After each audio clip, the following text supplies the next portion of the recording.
Good evening and welcome to Thursday evening here in the Genealogy Center of the Allen County Public Library in Fort Wayne, Indiana. I'm Curt Witcher, and it's my distinct honor and pleasure to spend the next 50 to 60 minutes with you this evening. So, making the Genealogy Center in Fort Wayne your research assistant, with some emphasis on Jewish genealogical research, because we're super excited about the resources we have here for Jewish genealogical research. That's what we're gonna do this evening. So you might ask, well, Curt, what do you mean by research assistant? Like, what justifies you coming up with that as a tagline for the Genealogy Center here in little old Fort Wayne, Indiana? Well, I have about half a dozen items I'm going to walk through quickly here. So, number one, we are adding 500, at least 500 plus physical items to the collection each month. The last 3 months of 2024, we added over 1,000 physical items.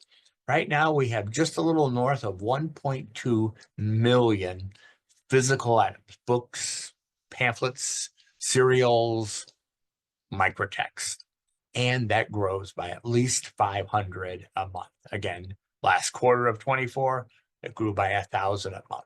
So if you looked in our catalog for Jewish research materials or any other location in the world, any other type of research, in the last year, there are several thousand more items that have been added that you wouldn't have stumbled upon, that you wouldn't have discovered when you visited us last year. So number one, our collection is very consequential in size and continues to grow. Number two, which I think is a minor point that sometimes is lost on individuals who are just visiting us casually or maybe visiting us regularly. Our support team does a really excellent job of what I call enhanced cataloging of materials. There are many libraries that just grab the information off the title page, maybe the back of the title page, maybe take a glance at the table of contents page.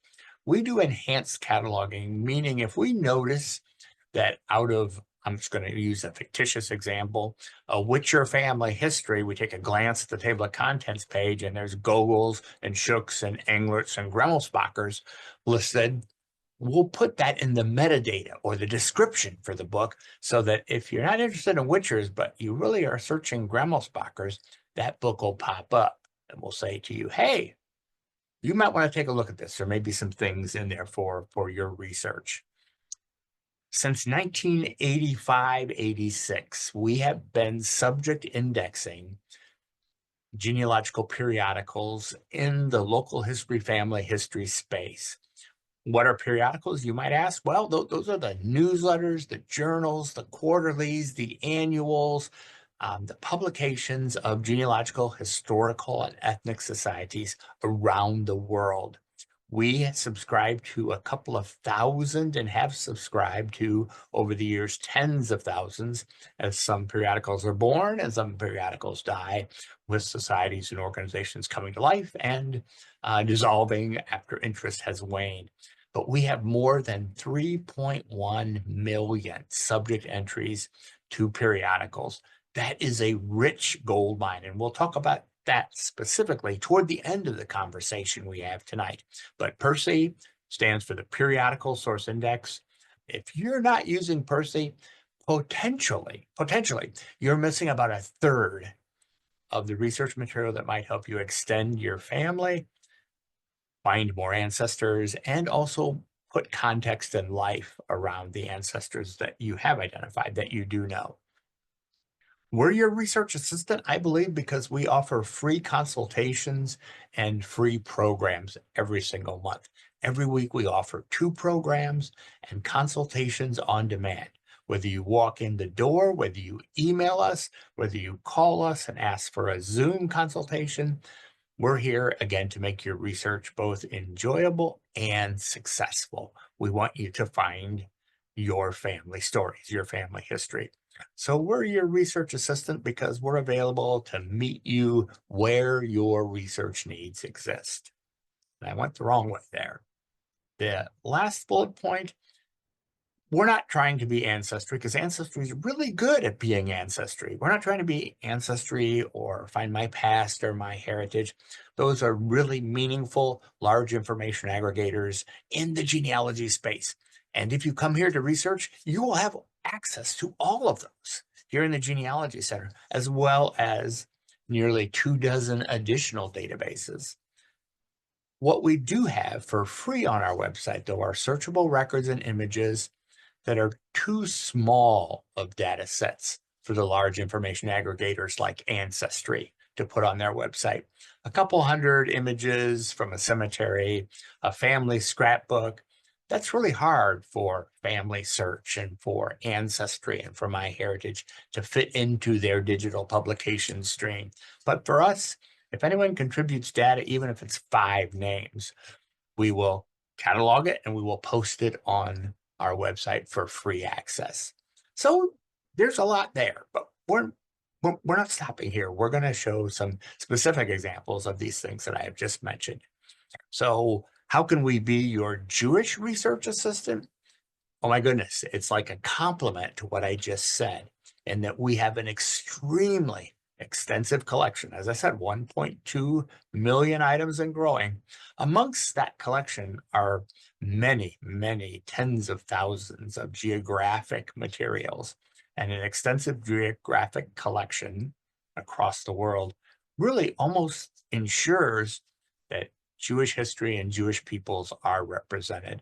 A county history from a county where there was a Jewish settlement at any time, that's going to be high percentage recorded in that county history, in that town history. So the fact that we have such a large geographic collection almost ensures that there'll be a lot of Jewish historical and surname information. We have collected and continue to collect all the best Jewish genealogical research guides, from the ones that Malcolm Stern and Gary Mokotov had a hand in decades ago, to the new ones, to all of the publications of Jewish Gen. We just placed another order for the most recent publications of Jewish Gen. Our goal is always to have everything that they have published. We do watch for and look for all kinds of temple and synagogue histories. The minute we find one, even if it's not from a publisher, we'll do researching in bibliographic databases to find out who the publisher is and how we can get a copy of that particular history. We have a growing number of Holocaust-related materials, a very, very large collection. Again, everything that Jewish Gen has published, we have. We also have a collection of several hundred Yizkor books, actually in Yiddish and Hebrew, as well as the translated ones. We have hundreds of Jewish periodicals. If you had to pick, and I say this with a smile on my face that you can't see, if you had to pick a number, like maybe 2 or 3 gems of the Genealogy Center, and that would be hard, but amongst that selective group of what I would call gems of the Genealogy Center is our rich and deep collection of periodicals. And amongst those are every single Jewish periodical that we can find and subscribe to. And the ones that are out of print and out of copyright, we look for other repositories to provide us with copies. We so passionately believe that so much good, unique, rich, contexting information can be found in periodical literature that we literally want to acquire for you, our customers, every single possible Jewish periodical we can. We also collect Jewish diaries, personal memoirs. They help build context, right? Not only do they help specific families find their stories, but they also help build context for families that lived in the same community, that had the same life experiences, that maybe even followed the same migration path across Europe and here to the United States and other places as well. And then the last thing, which is pretty important, we are a highest level of full affiliate partner of Family Search. So, when you go on to Family Search, there are some record groups, some search results that you get, and they have a lock on them, like, I can't see that. I wonder why I can't see that. It all has to do with agreements made by the record repositories where Family Search does their digitizing, but we don't need to get into those weeds tonight. We are the fullest affiliate partner that any library can be. So if you are here in the Genealogy Center, you can see many more things than you can at home. The only other higher affiliate library is the center library for family search, the Family Search Library in Salt Lake City, which, as we all know, is a mega repository for all of our research. Then, to whet your appetite a little bit, coming soon, like in a few weeks in February, we're adding 3 new historical Jewish newspaper databases, and we're adding the Shoah Foundation's Visual History Archive of Holocaust survivors to our digital offerings when you're here on site. So there's a lot here for those who are interested in doing Jewish genealogical research, finding your Jewish ancestors, exploring Jewish history. So it's, I think, a really key resource for anyone interested in Jewish genealogy. What's neat about the collection, again, is it continues to grow. So what I want to spend the next couple of minutes doing is just walking us through the website. You might say, well, why don't you do this live? And yeah, it would be fun and perhaps a little more engaging live, except if the technology gremlins decide to be at work. And sometimes the catalog can be a little slow jumping around. So we're going to kind of do a representation through PowerPoint, okay? And maybe during the Q&A, we can put some finer points on things. So let's get rolling. Before we do that, I want to show you our website address. It's on your handout, and our email. It's on your handout. Kind of a pathway through the presentation this evening. I'll be mentioning our email and our website a number of times just to let you know we really want to hear from you. We really want to help you do your research. We want to be your research assistant. So there's our website and our email. We'll end the presentation this evening, or close to the end, with this exact same thing, just to drive it home. And it's the top of your handout as well. So when you go to genealogycenter.org, you will land on this page. Everyone has a different idea about a best web page, a best website, and that's fine. If we were all kings, we could have the world look like we want it to look. So we always encourage you when you arrive at a new website, and if this website is new for you, take time to play, and you'll see that on a slide in just a moment. But I want to quickly explain, just generally, because we want to take a little closer look at all of this, the bands. And this is the top third-ish of our website. You see the narrow, lighter blue band, the darker blue band, the white band, which is pretty important. It's kind of graphical band, which not that important. And then this kind of anchor band, or almost close to the middle of our webpage. This is really pretty consequential right here. As we scroll down the page, this is that band repeated. Then you have these 4 tiles that are really important for many of our users, likely not important for us who are interested in Jewish genealogical research, except, big exception, this button right here in the bottom left-hand corner. It's your access to the periodical source index. And again, we'll take a really quick look at that. We could do and have done an entire hour presentation on the periodical source index. It's quite a tool. It looks really simple, really straightforward, almost pedestrian, but oh my gosh, it's your key to so much. So here, this tile right here, the periodical source index, PERSI, that's your access.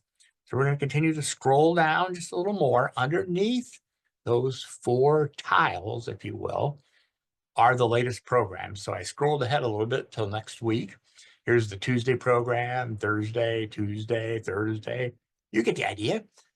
Twice a week, Tuesdays and Thursdays, we offer a program, sometimes even more. So anytime, 24/7, you hit our website, scroll down, and find a program that might be of interest to you, and click on that and register for that program. And then at the very bottom is our contact information, our hours, and look here, our email address. Yes, we want to hear from you, and our phone number if you'd prefer to call us. So that's just a quick scroll top to bottom on the main genealogycenter.org webpage. Let's take a little closer look. So I just want to call your attention one more time briefly to this thin, lighter blue band at the top of our webpage. That's our social media. And I know some people really embrace social media. Some people are like, over that. There's so much, opinions, etc. on social media. Not ours. Our colleague who really is in charge of and does most of our social media does a really, really good job. The Facebook posts are rich in information and also rich, especially during Family History Month, but other times as well, in tips that will help you do better research. Facebook, pretty important in communicating that to you. Our YouTube, which is this last button where you see my cursor kind of hovering a bit, we'll see a slide in a moment, well, actually in a few moments toward the end of the presentation about the videos we have online for free for you to update your knowledge to find answers to some of your research problems. So that thin blue bar, it may be thin, but it's pretty mighty. In this thicker, darker blue bar, you can go to the library's homepage. There's a few reasons, advantages for doing that, but really not many if you're doing genealogical research. And we're not going to spend too many moments this evening on that. We're going to go over to the next button, which is About. And this doesn't have much information for those of us who have been doing genealogy for a long time. But there's always a but, right? So if you need to be convinced why genealogy is important, under Discover the Genealogy Center, you have a link to The Power of Story. We're not going to even come close to exploring that tonight. If you'd like to know who we are as the genealogy librarians, click on that and you can get a quick synopsis. Our services, that's what I want to call your attention to mostly. And that's like, what services do we offer? Under that, you'll find, again, a research form you can fill out. You'll find contact information. So it's throughout the entire website. Ask a genealogy librarian. You click on that, you'll get a form to fill out for your research challenge, your research dilemma. So sprinkled throughout the entire website are opportunities for you to engage with us. And I think that's a really important way that we can become your research assistant. So moving on to the button, Genealogy Services, when you click on that, it opens up quite a large number of other things. Most of us are well beyond starting our search, right? We've been doing genealogy for at least a few minutes, if not many, many, many years. Underneath that, though, there's another button to Family History Consultation, so another opportunity to reach out to us. Genealogy Gems, we've been publishing a monthly newsletter for over 20 years, well beyond 20 years. So you can sign up for that. You can read back issues. We highlight things in our collection. We highlight some resources, some thematic themes. It's a really quick read, easy, fun thing you can get in your email box at the end of every month. And then we have a link to some of our research forms. In a moment, we're going to take a look at some of these quick search guides, and it'll become clearer, but we have guides by state, by subject, by country. One of the minor hesitations I've always had about these guides is, oh my gosh, will someone who sees these guides think that's all we have? So before I show you the guides, I'm going to say the guides typically represent less than 1/2 of 1% of the material we have for a state, a subject. So look at them as sort of the snowflake on the top of the iceberg. It gives you some idea of some major sources that we want to show you that we think are major, but we hope that it will, one, show you major resources, but also stimulate some ideas in your mind about things you ought to be looking for as you're using our online catalog, as you're doing research in our collection. Over on the right-hand side under Genealogy Services, you have this column, Discovery 2. And again, African-American Gateway probably isn't of much consequence to us. If you're not doing Allen County research, neither are the Allen County, Indiana guides. But oh my goodness, we're going to take a look at the button and the link here, Family History Archives, in just a moment. Here's another link also down here toward the bottom to the periodical source index. So you can get at that important index a number of different ways. So again, explore our website. I think we would be approaching nirvana if we ran across, experienced a perfect website. So there's a lot of information packed on our webpage. And yeah, it may not appear in the place that you would think best for it, but let's keep that discovery mode alive, right? So again, we've scrolled down a little bit from that top thicker blue bar down to the middle-ish of the page. As I said earlier, I really like this band right here. Plan your visit. We're not going to spend much time there because we're really talking about how we can be your research assistant wherever you are in the world. But our resources, Family History Archive, and our services, we're going to spend at least a few moments there, right? So if we click on our resources, this is what we get. It's a page that's titled About Our Databases. You can scroll down through all of them. And if this is the first time visiting our resources portion of our webpage, I would advise that. See what we have, even though you cannot access all of what we have remotely. That's why when you click on this caret or this arrow button on this search well, you have an option of looking at all the databases, the free databases. Those are the ones that are available 24/7 anywhere in the Milky Way galaxy with an internet connection, and the on-site databases. The on-site databases mean just that. You have to be on site here at the Allen County Public Library to access those databases. But again, it might just be informative for you to know. Good for you to know what might be available when I'm on site. But if you really want to know what you have access to right here, right now, wherever you are, you'd want to limit it to the free databases. I hope that makes sense. You can also filter by demographic. It's a pretty general filter, and you can filter by database name. So I spend most of my time over here with the database type. And we'll take a scrolling look at that in just a few minutes. As we go across from our resources, to me, this is magic land, and my colleagues will tell you, I don't believe in magic. So, but the Family History Archive, those 5 links that are, I know, a little small at the bottom. Again, we don't design our webpage, we just deal with it. The Family Search Digital Library, the Internet Archive, and We Relate. There's gold there, particularly in the first 2. And then over here on helpful sites, familysearch.org, their research wiki, and link pendium.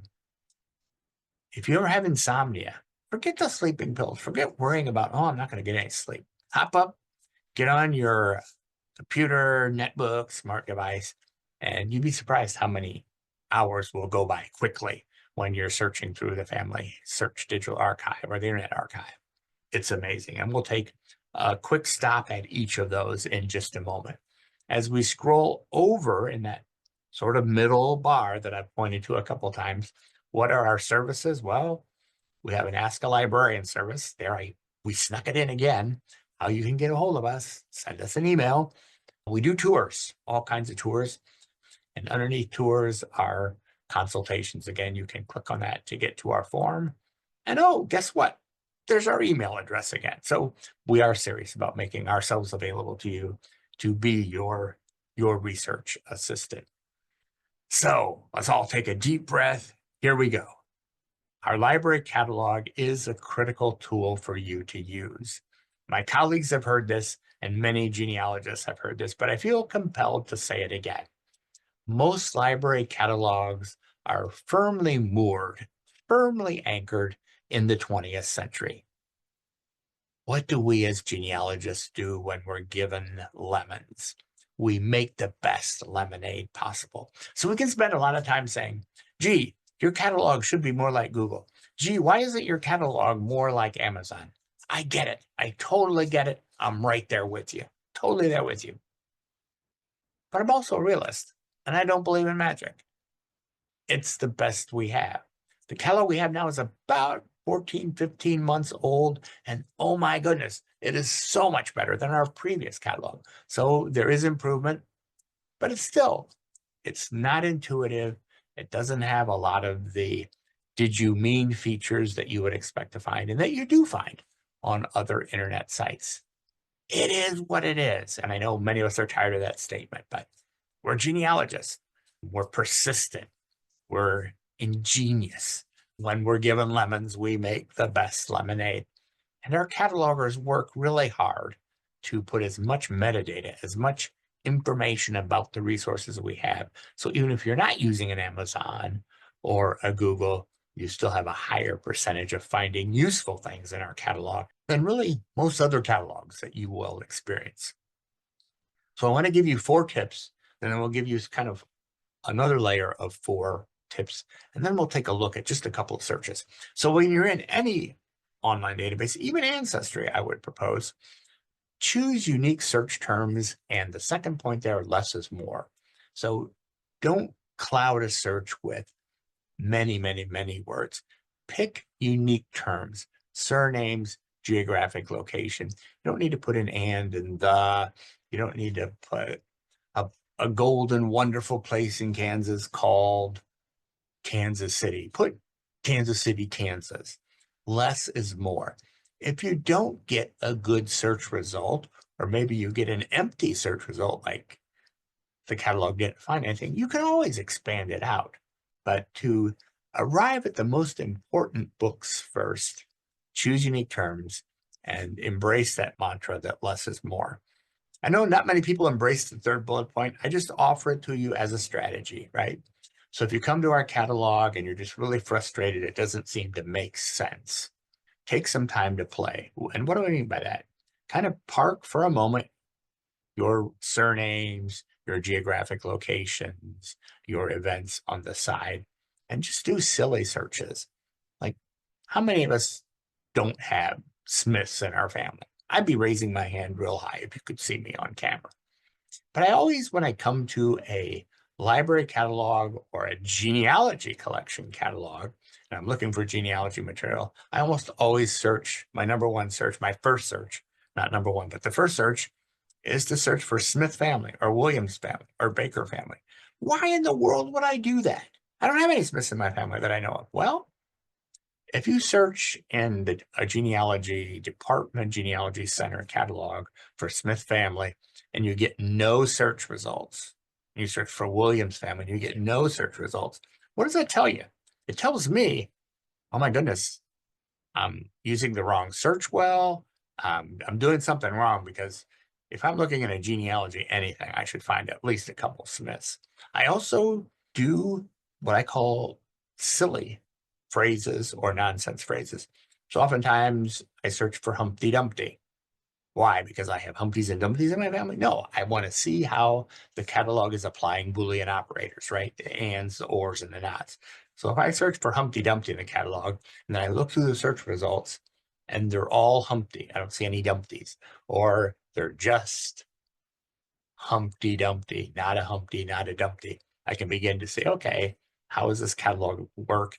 Are there any radial buttons around the screen? There aren't on our catalog site that allow me to choose my Boolean operators. So take time to play. And then in our catalog, that last bullet point there, kind of excited about it because we didn't have anything like this in our previous catalog. Use the facets on the left side of the search results screen. And we're going to take a look at those in just a moment. But these are the 4 other things that I wanted to layer on those 4 points we just made. How do you begin a search? Search for the surname that you're interested in. And I say they're on the screen and then move on. Some people spend all their time looking in our catalog, just searching different surnames. Please don't do that, because you're only touching, about half, maybe less, of the materials that might be germane to your research. Look under the second point there, location. Location is huge. And every location, where they were born, where they settled, where they worked, where they traveled to, where they spent part of their life. Check location every time. And then the last 2 bullet points remind us again about how important ethnicity, religion, occupation, and time period are. Use those search phrases. So are you ready? We're going to take a look at a screenshot from our catalog.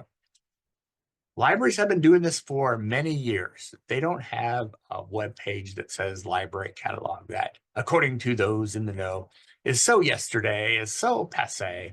They just have sort of a hidden, kind of barely marked search well. So our catalog is right over here in this important white band that you see my cursor going back and forth. Here's the search well where you put in your search terms, and then you choose Research Catalog.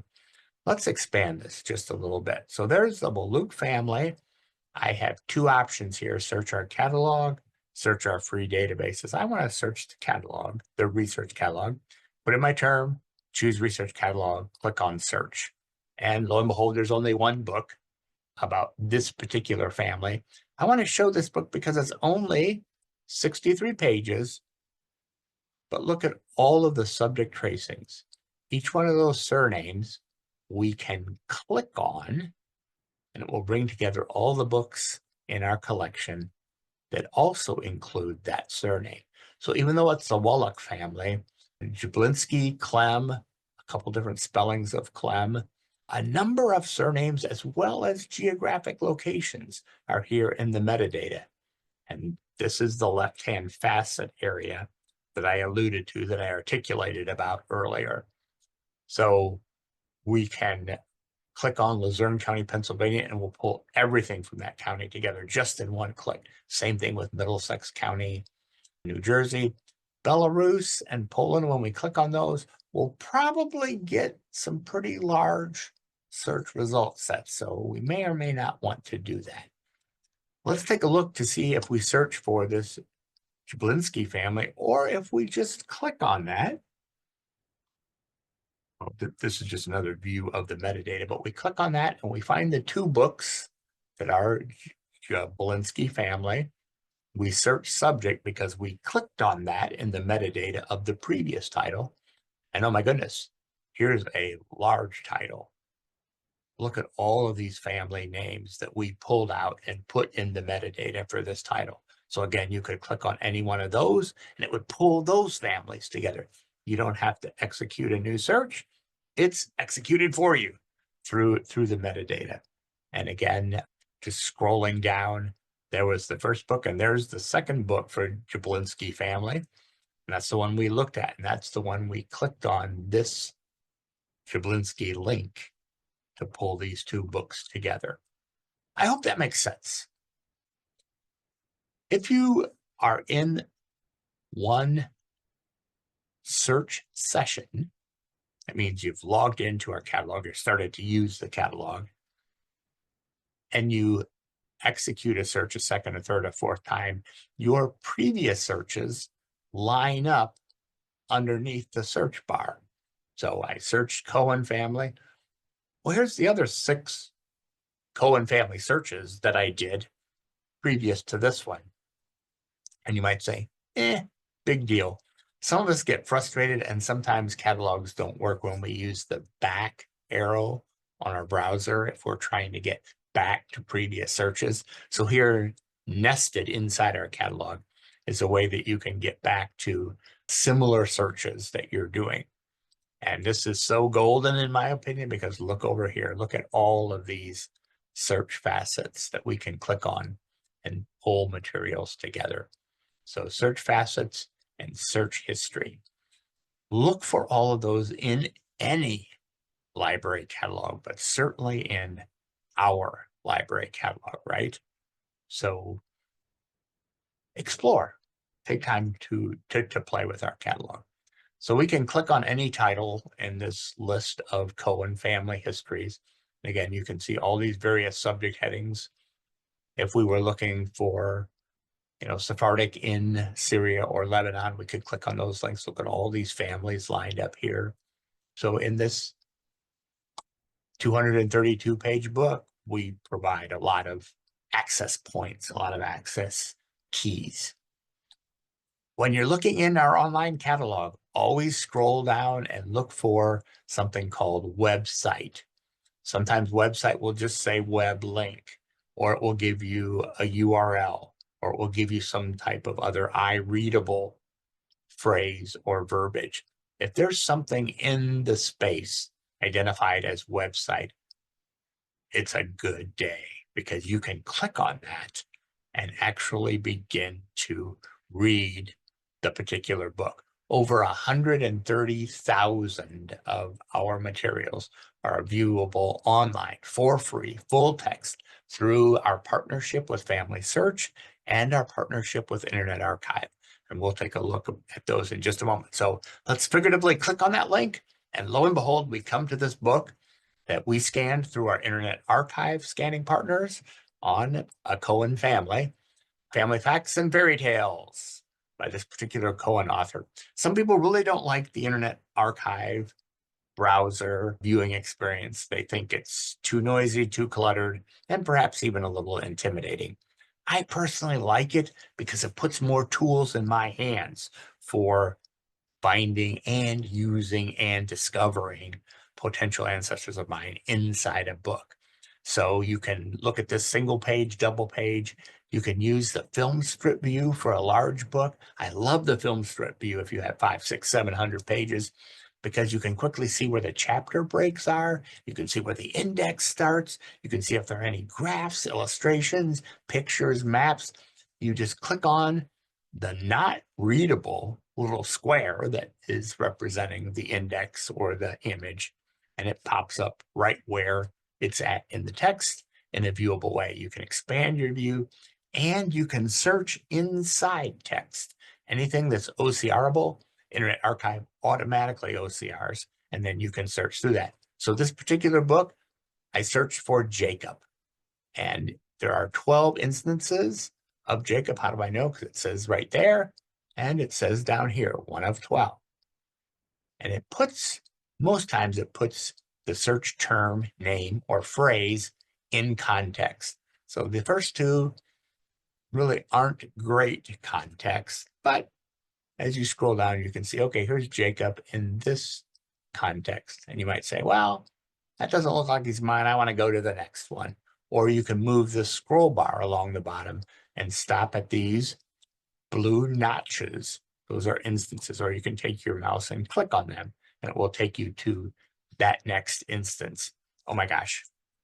Again, as I said a few moments ago, I call these my insomnia busters because you don't have to worry about, finding something to go to sleep when you can have so much fun searching the Internet Archive. Time is really going by fast this evening. Let me pick up the pace just a little bit. So we're going to move from searching our catalog, this same kind of non-descriptive search well here. If we change it to free databases, we just put in any surname that we're interested in and click on search. So I put in Cohen again, and our list of search results look possibly different than any other list of search results you've ever experienced. It's okay. We try to put them in categories rather than just giving you one glob of search results. So these are all the Allen County searches, and it's just a quick scroll down. If you're not interested in Allen County, Indiana, scroll down. Scroll down to wherever you might find some really interesting, mind-catching, as well as eye-catching possibilities. So I come down to Family Resources thinking, hey, I had some Cohen hits. There ought to be a lot of Cohens here. And oh my goodness, I'm so disappointed. Cohen should be right here between Carpenter and Crosby. Well, those are the actual titles or main names, but we know there are Cohens in all of these because we have search result numbers over here on the right. I'm intrigued by Attry because there are 24 Cohens in here. I want to see what David Attry's genealogy database has. So I click on those search results, and here they line up. And I can click on any one of these Cohens. This is actually a GEDCOM file that we received as a donation. We publish it up through Next Generation Genealogy Site Building Software, and voila, you can search through it. You can click on various names. We click on a name, and here comes the specific information. You can create ancestor listings, descendant listings based on a single person, and you can click on anything that's a link. It really is like a GEDCOM file that's published online. So all kinds of ways you can search. I promised you a quick look at our YouTube channel. It's worth the look. If you haven't ever tried this little trick, and it's not a trick, it's really a procedure, if you will, Control F. Control F will open up a search window, so you don't have to scroll down through 362 videos. You can do Control F and search for things that you might be interested in. Here's the second one here, finding and using alien registrations for 20th century U.S. immigrants. Might that be useful for my Jewish genealogical research? Take a look. search for other things in our pretty expansive YouTube library. We're going to go quickly through this because I want to invite you to explore things that are important to you, not just things that are important to Curt. So state snapshots, we have a page, a snapshot, if you will, a quick guide for every state in the country. There's Pennsylvania. Everyone starts out with a research guide list, and then kind of a Cindy's list alphabetically by subject heading. I'm going to draw your attention to this, a selective list of books you may find useful. Please know it's selective. You'll find a more comprehensive list by doing what? Searching in our online catalog, right? So these are just examples of the state snapshot for Pennsylvania. We also have subject snapshots, and you can see there's a dozen of them there. For our purposes, doing Jewish genealogical research, the Jewish snapshot and the IAJGS snapshot are the ones that we want to pay most attention to. So clicking on the Jewish one, again, research guides, and then an alphabetical list of major publications, databases, microtext that will help you in your Jewish genealogical research. Our IAJGS snapshot is, again, just a sample listing of the kinds of materials we have. So let's go back quickly to about our databases. Notice I have chosen the free databases. I want to show you the ones that I would recommend you focus on first. Please feel free to explore all of them. We know as good historical detectives, we're going to find genealogical material in sometimes surprising and not really obvious places. But if you ask me which ones we should, as Jewish genealogical researchers, focus on, I would offer to you family resources. I would offer to you our microtext catalog and other state resources as ways that may have the most gold for your genealogical research. So if we clicked on family resources, you'll come up with a very plain, and we like really simple, straightforward things because we know how much information we're trying to present on our website and how non-intuitive some of these websites can be. So let's say we were interested in the Ewing family. We would click on this first A to E button. One of the many family pages is a Ewing Family Association page for Ewings. Tens of thousands of pages in these 4 collections here, and then links to other data files, image files, and web pages for that family association. We publish all kinds of things. 25 research notebooks, and you might think to yourself, this is not very helpful, Curt, because I'm not going to look through 25 notebooks. Well, every single notebook has a very descriptive table of contents page handling every family unit that's covered in these massive notebooks, thousands and thousands of pages, and you can explore those. Under other states, I really want to call your attention to general resources for a couple of reasons. The primary one being National Archives finding aids. I'm saying this again with a big smile on my face. The National Archives in Washington, D.C. sends us finding aids, and we have a little bit of a backlog of getting them all published online. But they like to send us finding aids because they're easier to find and use on our site than they are on the National Archives site. So blessings to all of us that there are many locations and that they're here on the Genealogy Center's webpage. That can be a real key to finding what materials we need in the National Archive. We also really like to honor our military ancestors, so we collect things that the large information aggregators don't collect. So for World War II, we have letters and diaries and images, and this is just one sample collection. The Anna Dang letters, World War II, wrote to 6 veterans, ended up marrying one of them. Oh my gosh, I'm going to need to put my foot on the gas just a little bit. This is my favorite spot. I hope you at least humor me, or maybe even this becomes your favorite spot. Go visit this, because these 5 links can provide a gateway to enhanced knowledge and to enhanced access to resources. Let's quickly go through these. Did you know that you have a personal library of over 635,000 books? Because that's how many books are searchable, downloadable, readable online for free through Family Search. We and a couple dozen other places, including the Family Search Library in Salt Lake City, have been digitizing out of print, copyright clear materials for everyone to benefit from. Oh my goodness. Well, more than 500,000 books that we can search through and read. And if we put in Benson family, you would get something that looks like this. Pretty plain, but very straightforward. Click on view all pages and up pops the resource. Internet Archive. Again, I said between Family Search and Internet Archive, there's about 130, 140,000 titles available for free. If you're going to go to the Internet Archive, yes, you can go from that link on our page to our collection of materials on the Internet Archive. But I invite you to go out under American Libraries and search the 3.8 million items. Will they be all genealogy? Of course not, because the Internet Archive collects everything.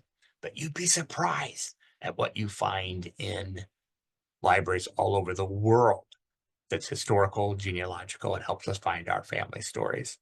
We relate the third thing in that left-hand column under Family History Archive is really a failed experiment of the Allen County Public Library. We wanted to entice public libraries literally all over the world to stop putting copyright clear things in their vertical file and digitize them and post them online. Well, we got no traction. We got more individuals than libraries contributing, but we got 3.2 million people in place pages. So in partnership with the Foundation for Online Genealogy, we continue to put this website up. Who knows what you'll find? It doesn't cost you anything to try. So people have put up family histories, linked charts, photographs, all kinds of things. Moving over to the right-hand side, if your memory is good, where we had familysearch.org and Linkpendium, Family Search Research Wiki. We could spend forever on this. More than 100,000 images. I think they're up to 108,000 entries, not images, but entries in the wiki. This can be your research assistant as well. By geographic location, by ethnic group, you can really find a lot of good tips. For, I think, almost 2 years, maybe a little more now, they've had this jumpstart your research button. So it's kind of a guided research that you can interact with. I would suggest trying that as well. So if I went to the Research Wiki and put in Pennsylvania, I would just find a lot of Pennsylvania pages. We don't really have time to stop and take much of a look here. So I'm going to go quickly through these. Linkpendium, for those of you who know Cindy's List, this is like Cindy's List on steroids, right? So 1 million entries from all over the United States. Here's where some of the gold is. Surnames worldwide, 9 million. So a great insomnia buster. And this is just what clicking on Virginia in Linkpendium and doing a search for particular counties, Buckingham County. There's just so much information. I'm going to spend just a few minutes here, maybe a few seconds with Percy. Oh my goodness. We could spend, again, an hour, and we have several presentations on Percy, and I believe some of them are in our YouTube channel. So look for those. So we click on the periodical source index. You get, again, a very plain, nice, direct screen. The first button there is surnames. Go ahead, click on that. Put in the surnames that you're interested in. See what kind of search results you get. The next links, Curt calls these the core 4. This is where I think a lot of gold is. This is where I found a lot of good information, and I've helped so many patrons here in the department find good information. The geographic locations, the core 4, United States, Canada, British Isles, and other countries. Oh my goodness. Explore to your heart's content. There's a lot of good information there that you won't find online, that you won't find in monographs or books because it was published in periodicals. Oh my goodness. So we take special effort in Percy to breadcrumb where you're at. So at the top of the page, you can always see I'm in Percy, I'm in the surname search, and I search for the surname of Bourne. And I came up with 220 search results. The title of the periodical article, the periodical itself, the year it was published, and the publisher. All those are key pieces of information if you find an article that you want to get a copy of. So 220, that's kind of a lot of entries. Not a lot for me. I like browsing through larger pools than most. Let's say you wanted to narrow this. So I can use that search box at the top and just put in death or death records, death anything, And it narrows that 220 search results down to these 8. So there's a great way to narrow large search results. Let's say I was interested in cemeteries in the Bronx. So I choose New York, I choose Bronx as a dropdown. I click on this search bar, and up come all of the subject categories for the Bronx, and I'm interested in cemeteries. So I click on that. Here's my breadcrumb again, locality search, US, New York, Bronx cemeteries, and these are all the cemetery listings for the Bronx. And we can further narrow it by just typing in JEW for Jew, Jews, Jewish. It just melts all those titles down to the ones that contain Jew, Jews, or Jewish. So there's a lot of playing that can be done. It's really, really kind of neat. If we click on other countries, and we're going to choose Poland for our example tonight. This is a different look than the States and Canada and the British Isles, but click on other countries. Let's say we're interested in Poland. There's our breadcrumb again, Poland nationwide. And we click on something that we're interested in. That was church records. The breadcrumbs continue. 767 church, I'm saying in air quotes, articles from Poland. How can we narrow those to ones that might be of value to our Jewish genealogical research? Just start typing Jew, Jews, or Jewish in the search box here at the top. And that 700 and a half, almost 800, boils down to about 200. And then we can further narrow by town or further narrow in search terms. So there's a lot of ways of using this index. So our goals for you to be successful and for you to have an enjoyable time, use our collection, engage our staff, participate in our programs. That's how we can really be your research assistant. Now you gotta know what the next slide is, don't you? Because I promised I would show it to you. There's our email address. There's our website. We're serious about wanting you to contact us. I would be remiss in my closing moments here. We got about 5 minutes at the end for questions. If I didn't, again, tell you how excited we are to be hosting the 2025 International Association of Jewish Genealogical Societies annual conference here in Fort Wayne, August 10 through 14. If you've been to an IAJGS conference before, the same expertise, the same breadth and depth of topics will be here right in Fort Wayne, Indiana, one block across the street from the Genealogy Center. So you'll have learning and wonderful education classes in the Grand Wayne Center, and on your lunch breaks before and after the conference sessions for the day, you'll be able to just walk across the street to the Genealogy Center. Really invite you to seriously consider, if you've been to IAJGS conferences before, again, the same great speakers, breadth and depth of knowledge. If you haven't been to an IAJGS conference, and you've been to a Federation of Genealogical Society conferences back in the 20th century, or NGS conferences still today, it's that kind of expertise. These are the 7 subject areas that the conference planning team is going to gather presentations on, again, from the same great people that you experience at major genealogical conferences. So put it on your calendar. Think about registering for birthday presents, celebratory activities. You might be able to have your own little private GoFundMe page for that. I'm going to stop my screen share. So thank you for the compliment in the first Q&A.